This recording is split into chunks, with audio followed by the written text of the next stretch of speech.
ইসলাম যেন গোটা বিশ্বব্যাপী প্রতিষ্ঠিত হয়ে যায়, ইসলামী আইন যেন বাস্তবায়ন হয়ে যায়। এই জন্য নিজে চেষ্টা করব, সাথে সাথে আল্লাহ তাআলার কাছে দোয়া করব। বলে অন্যান্য সব বাদ, ইসলাম যতটুকু ব্যক্তিগতভাবে মানা যায় ততটুকু ইসলামও আমরা মানি না।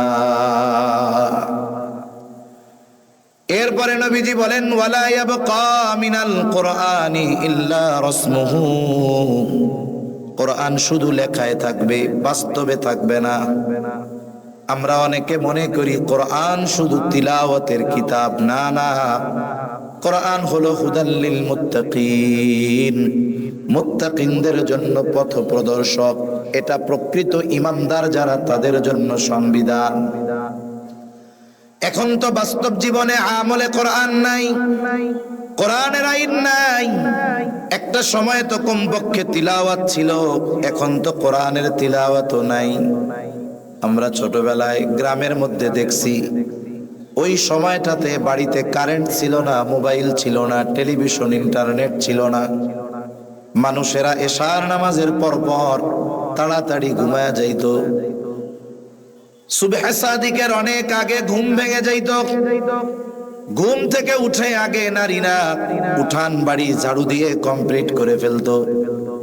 এখনো সুবহ সাদিকের বাকি আছে আধা ঘন্টা। এবার বাড়ির পুরুষদেরকে ঘুম থেকে জাগিয়ে তোলা হতো। বাড়ির মুরব্বী যারা, নারী পুরুষ উভয়ে তাহাজ্জুদের সালাতে দাঁড়ায়া যাইত। ইতিমধ্যে মসজিদের মিনার থেকে আজানের আওয়াজ। মহিলারা জায়নামাজেই আছে, তারা তাদের নামাজ, ফজরের নামাজ আগে আগে পড়ে নিত। আর পুরুষেরা বাড়ির অন্যান্য যাদের উপরে নামাজ ফরজ, তাদেরকে ডাক দিত, মসজিদে নিয়ে যাইত। আমাদের মনে আছে ছোটবেলায় ওই সময়টাতে কোরআন নিয়ে যে কায়দা পড়ে, কায়দা নিয়ে ফজরের নামাজের উদ্দেশ্যে মসজিদে চলে যাইতাম।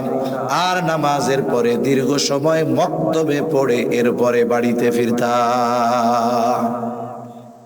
যেহেতু আজানের পরে 40-45 মিনিট সময় আছে, 40-45 মিনিট সময়, ওই ফাঁকে মহিলাদের নামাজও হয়ে যাইত, তাসবিহ তাহলিল কোরআন তিলাওয়াতও হয়ে যাইত। এবার বাড়ির বড় পুরুষেরা ফিরে আসতো বাড়িতে, আর ছোট বাচ্চারা যারা, তারা মসজিদে মক্তবে পড়তো। আর মহিলারা তিলাওয়াত শেষ, তাসবিহ তাহলিল শেষ, এইবার বাড়িতে পুরুষদের আগমনের অপেক্ষায় করতো হালকা নাস্তা নিয়ে।